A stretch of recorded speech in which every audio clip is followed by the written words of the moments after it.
This week on the Ask Pastor John podcast, we are joined by guest Dr. Richard Lints, who serves as the Vice President for Academic Affairs and Dean of the main campus of Gordon Conwell Theological Seminary just north of Boston.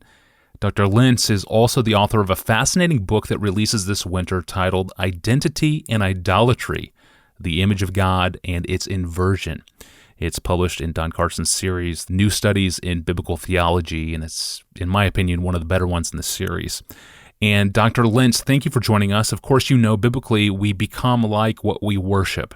We become like what we behold. That's a biblical paradigm in Scripture we see in Psalm 115, verses 4 to 8, in Romans chapter 1, verses 18 to 27. We see it in Romans chapter 12, verses 1 and 2, and we see it in Colossians 3:10 and 2 Corinthians 3:18. It's really all over the place. We become like what we behold. Negatively, of course, this is called idolatry. So to start out our week, can you summarize the Bible's explanation of idolatry and how idols shape us and change us to the very core of our identity? Yeah, it's a great question to start with because our attention, especially of late, has been to think about the way in which that dynamic of our identity is formed negatively. That is, the way in which our desires are drawn to certain objects, which in turn shape us. That's the core dynamic of idolatry, but it's also the core dynamic of worship. It's the same experience, but flipped upside down.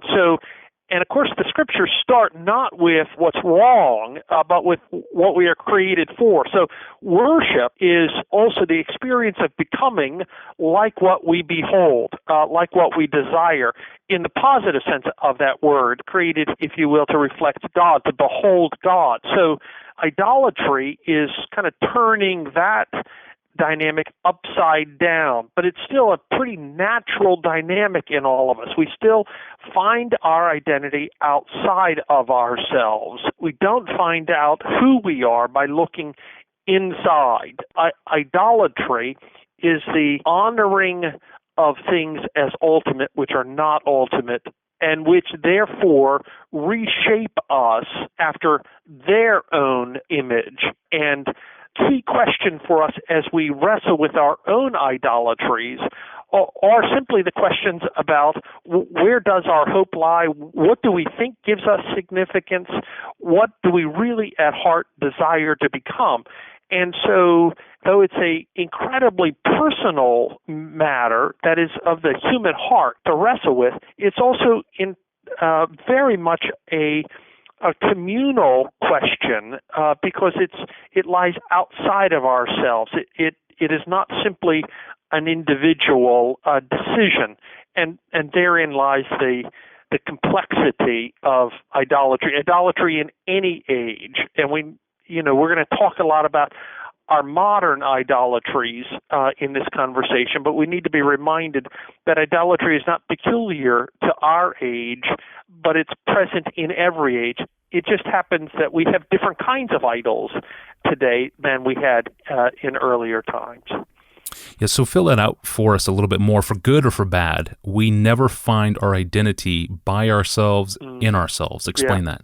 Yeah, I think the way in which we have been created, and it truly has to do with this fundamental biblical conviction that we are reflectors, we are images, we are mirrors, if you will. And so that whole metaphor of the human being that which reflects its environment, reflects its context, reflects its idols, reflects its God, is absolutely core from the beginning to the end of the canon.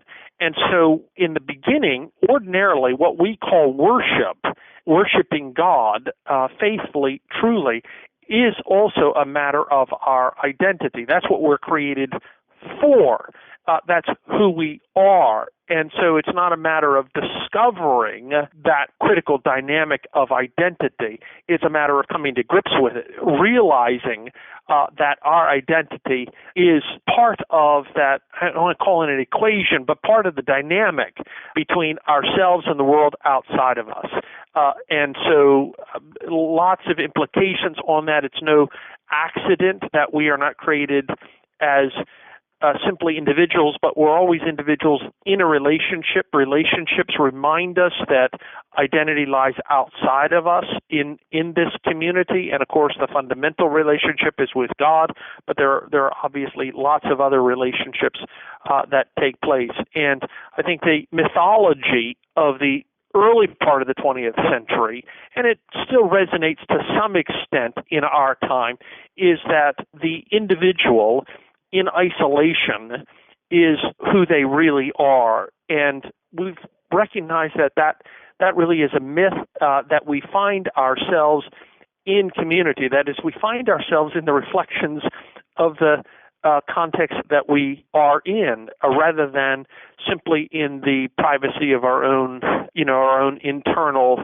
introspective thoughts. As the adage goes, we are not who we think we are not who other people think we are often who we think other people think we are. There is that dynamic of recognizing ourselves when we recognize others.